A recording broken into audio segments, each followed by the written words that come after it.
mga brother, after 10 years na nakasakay tayo ng barko. So last time kasi nakasakay tayo ng barko from Dalahican to Marinduque. So ngayon, first time ko ulit makasakay ng barko dito papunta naman ng Oriental Mindoro.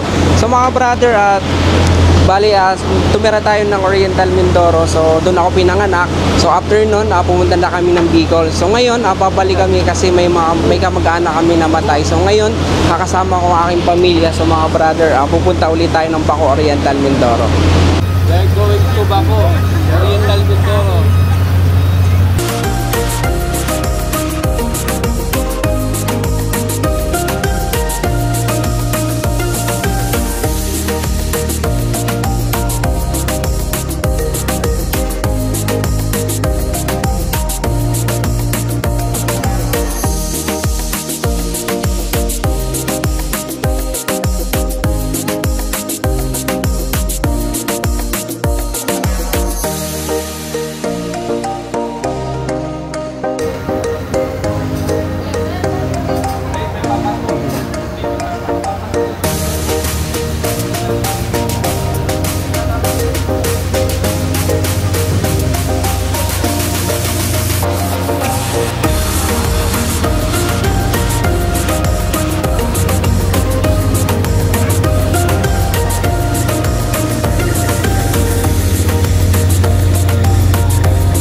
Ayan mga brother, andito na tayo ngayon sa...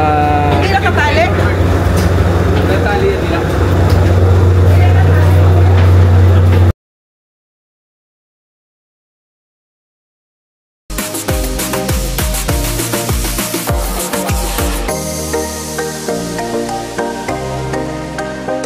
Sasakay na ng barko.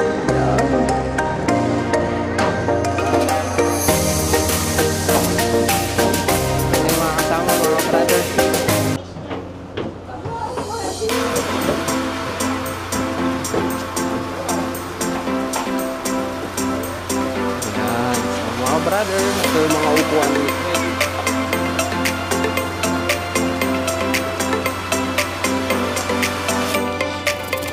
Mga brother, ito yung loob ng barko.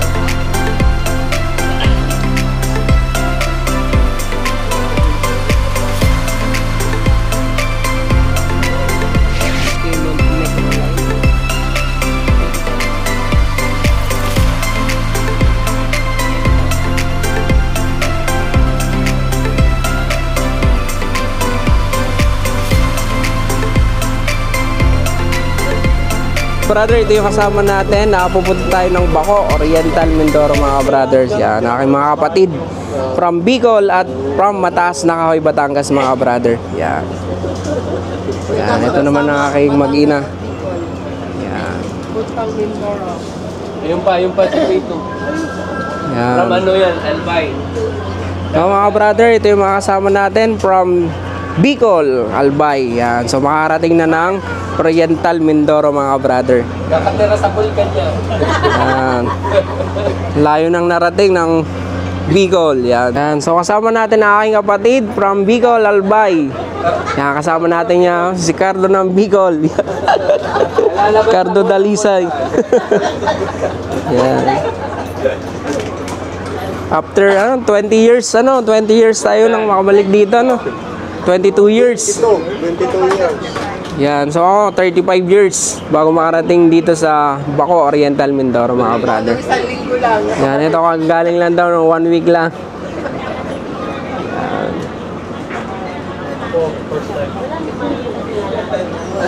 Yun daw.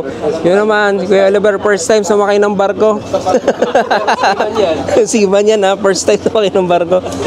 Yan. Mga brother, alis na tayo dito sa Batangas Pier. Papunta na tayo ng Baco, Oriental Mindoro mga brother.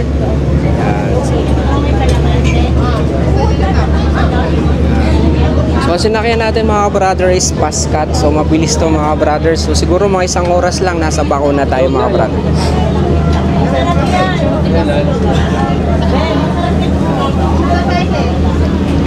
So mga brother, punta tayo dun sa likod brother.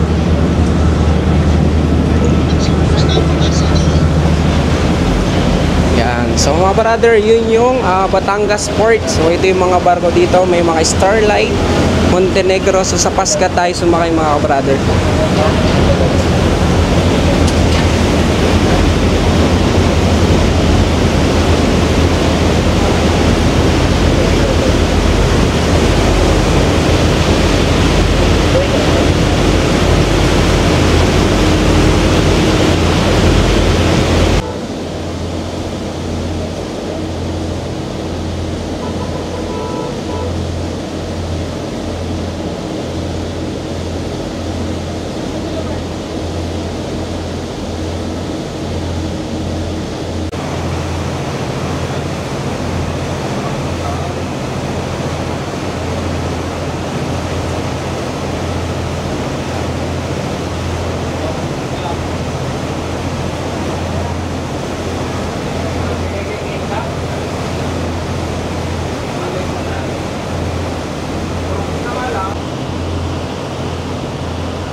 Spaghetti and chicken. So sumami naman yung apritada.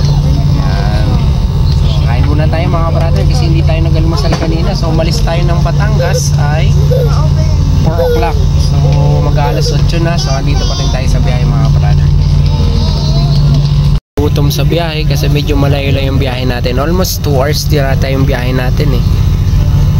Yan, si Noah kumakain ng spaghetti.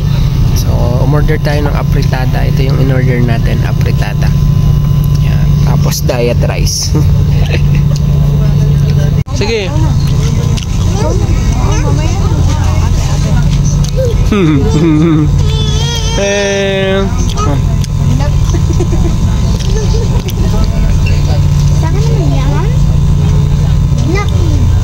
So mga brother, andito na tayo sa Calapan Port. So umalis tayo ng Batangas Port 7 AM. So nandito na tayo 9:09. So almost 2 hours yung travel natin simula sa Batangas Pier hanggang dito sa Calapan Port.